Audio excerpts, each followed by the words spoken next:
Bienvenidos una vez más a El Comentario, un programa realizado por Agustín Sancho Cubero. Este programa está disponible en YouTube y en las principales plataformas de podcasts. No te olvides de suscribirte, es gratis. A continuación empezamos el programa. El nombre de Chernóbil evoca imágenes muy concretas, ¿verdad? Sí, desde luego. Un desastre congelado en el tiempo, un recordatorio de 1986, pero casi 40 años después, ese nombre vuelve a resonar, y con una urgencia completamente nueva. Sí, una urgencia que mezcla el peligro nuclear que ya conocíamos con un ataque bélico en pleno siglo XXI. Es una combinación de factores que nadie quería ver, la verdad. Para nada. La vulnerabilidad de un lugar ya de por sí crítico, expuesta de la manera más directa y brutal posible. Lo que creíamos un monumento a un desastre pasado, de repente es un riesgo muy presente. Exacto. Y para entender qué está pasando realmente, hoy vamos a sumergirnos en la información que nos llega de la máxima autoridad en la materia. El Organismo Internacional de la Energía Atómica, el OIEA. Correcto, la Agencia Nuclear de las Naciones Unidas. Nuestra misión es entender la situación real de esa famosa estructura de contención, porque su último informe, contiene una paradoja que hay que desgranar con mucho cuidado. Una paradoja, sí. La frase que ha hecho saltar todas las alarmas es que el nuevo sarcófago ha perdido su función principal de contención. Y, sin embargo, no estamos ante una emergencia radiactiva. Ahí está. ¿Cómo pueden ser ciertas ambas cosas a la vez? Esa es la pregunta del millón. Esa es la pregunta central de nuestro análisis de hoy. ¿Qué significa realmente esa afirmación tan grave del OIEA? Vamos a ver, empecemos por el principio, por el incidente que lo desencadenó todo. ¿Qué sabemos exactamente sobre el ataque? Vale. Los datos concretos que maneja el OIEA, que son la base de todo esto, sitúan el evento en la madrugada del 2 de febrero de este año, de 2025. Reciente entonces. Muy reciente. Ocurrió alrededor de la 1:50 de la mañana. Y la causa fue el impacto de lo que se describe como un presunto dron, directamente sobre la estructura protectora. Perdona que te interrumpa, pero cuando dices un presunto dron, el OIEA no tiene más detalles. No se sabe el tamaño, la carga, porque eso determinaría mucho el nivel de intención, el daño que se buscaba. Esa es una pregunta clave, pero el OIEA es extremadamente cauto en esto. Su informe se ciña a lo que es observable. A los hechos puros y duros. Exacto. Un impacto de un objeto aéreo no identificado que provocó un incendio. No especulan sobre la carga o la intención, se centran en el resultado. Y el resultado, como veremos, fue grave. Entiendo. Y como es tristemente habitual en este conflicto, inmediatamente surgieron dos narrativas completamente opuestas sobre quién fue el responsable. Así es. Y es importante exponerlas de forma clara porque forman el contexto político de la situación, aunque no el técnico. Por un lado, Ucrania acusó directamente a Rusia del ataque. Vale. Por otro, Moscú negó cualquier implicación. Lo calificó de provocación orquestada por las propias autoridades ucranianas. Vamos, un cruce de acusaciones en toda regla. Y me imagino que el OIEA se mantiene al margen de esa pelea, ¿no? Totalmente. Y es fundamental entenderlo para valorar su informe. El mandato del OIEA no es político ni militar, es estrictamente técnico, evaluar la seguridad nuclear. Claro.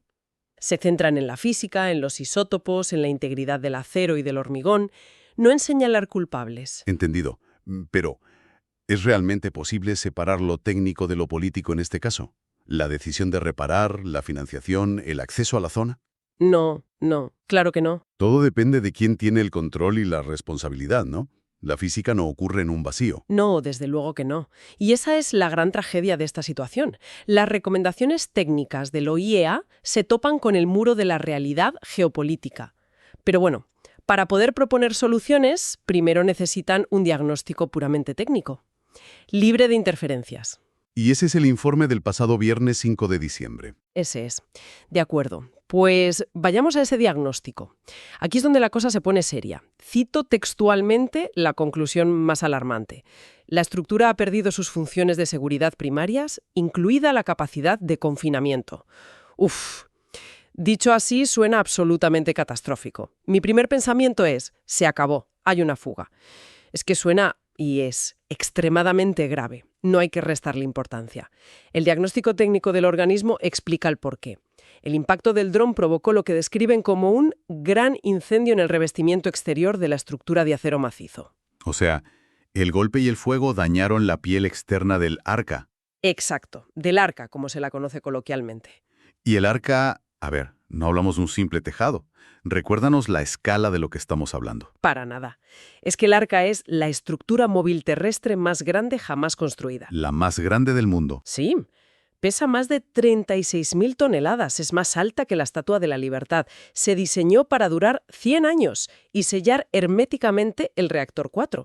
Por eso cuando el OIEA dice que esa barrera, esa obra de ingeniería monumental, ha sido comprometida, Y que ha perdido su función de contención. pues es una noticia de primerísimo orden. Espera un momento, esto es increíble. ¿Me estás diciendo que la piel exterior de la estructura de contención más crítica de Europa tiene un agujero, un daño significativo? Pero los sensores dicen, ¿no hay peligro? Exacto. Es una desconexión que me cuesta procesar.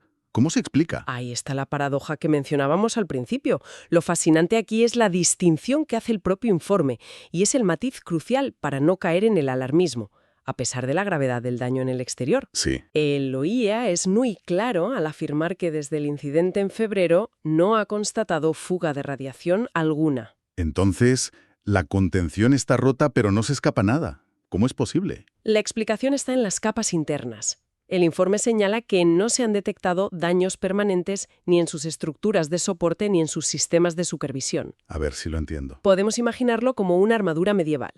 El golpe ha abollado y perforado la capa externa de la coraza. Es muy peligroso porque la debilita. Claro, de cara a futuros golpes o simplemente al óxido.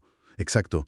Pero las capas interiores, la cota de malla y lo que hay debajo, que sostienen todo, siguen intactas. Los sensores, que serían los nervios del guerrero, siguen funcionando y diciendo «no estoy herido». Es una analogía muy clara. O sea, la barrera hermética externa está comprometida, lo que aumenta la vulnerabilidad a largo plazo de forma drástica. Muchísimo.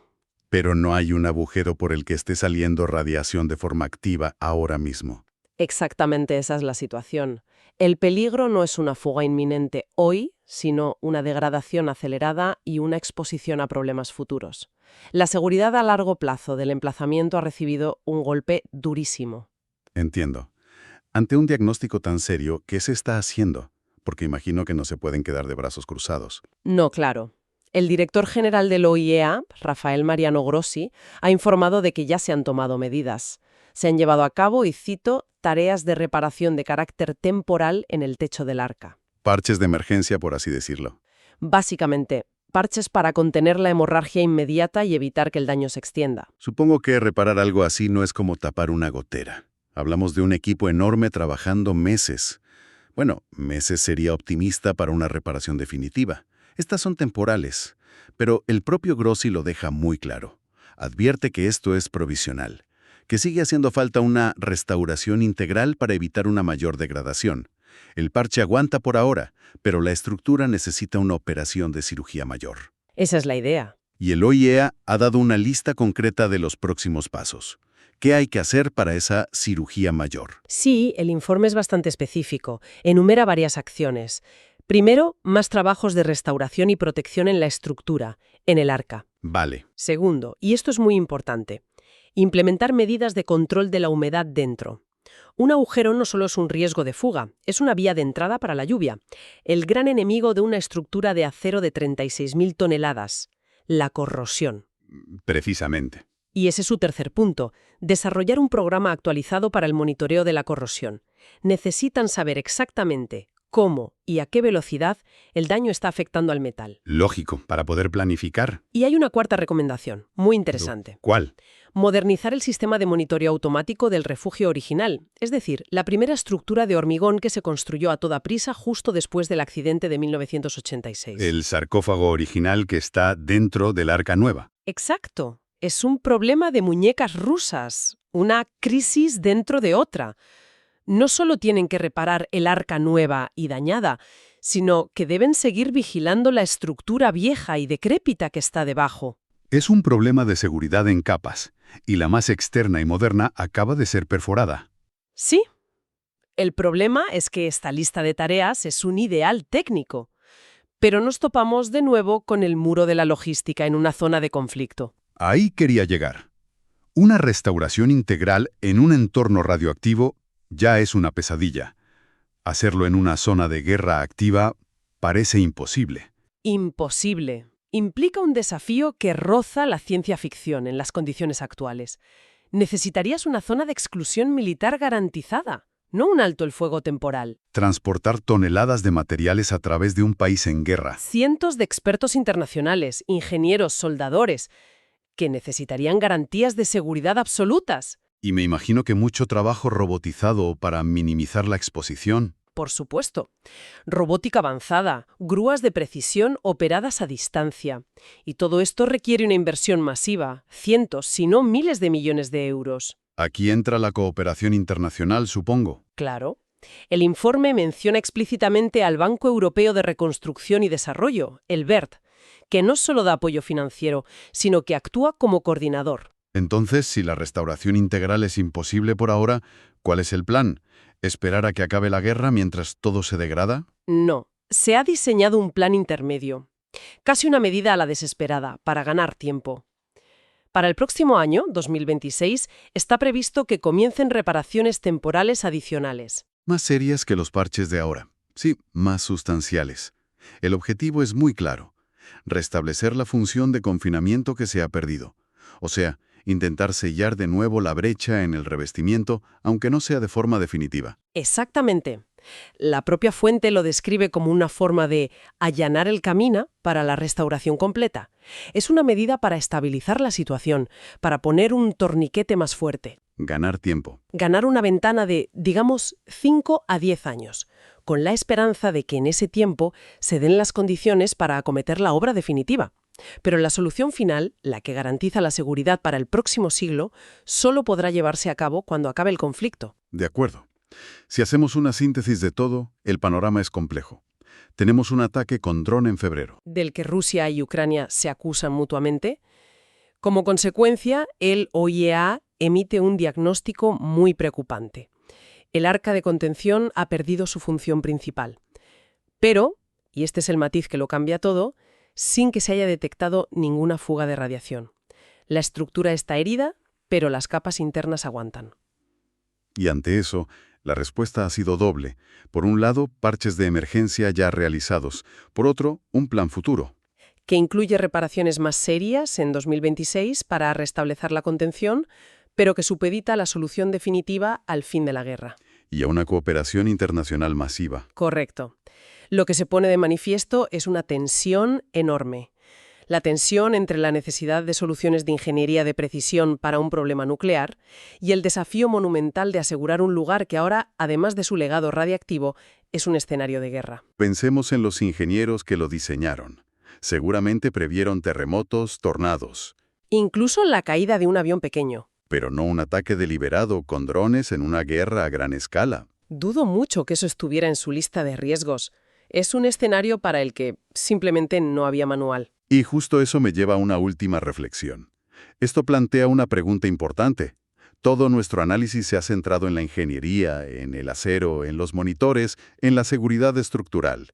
Pero, ¿cómo afecta esto a la concepción global de la seguridad nuclear? Es una pregunta muy pertinente. Cuando un lugar con esta carga histórica, simbólica y sobre todo radiológica puede convertirse en un objetivo militar, ¿obliga esto a replantear desde la base los protocolos de protección para todas las instalaciones nucleares del mundo de cara a futuros conflictos? Es que quizá el paradigma de seguridad del siglo XX, basado en accidentes y fallos técnicos, ya no es suficiente para los desafíos bélicos del siglo XXI. Hasta aquí esta edición del programa del comentario, un programa realizado por Agustín Sancho Cubero. Este programa está disponible en YouTube y en las principales plataformas de podcasts. Hasta la próxima edición del programa. Muchas gracias. Dirección y realización Agustín Sancho Cubero.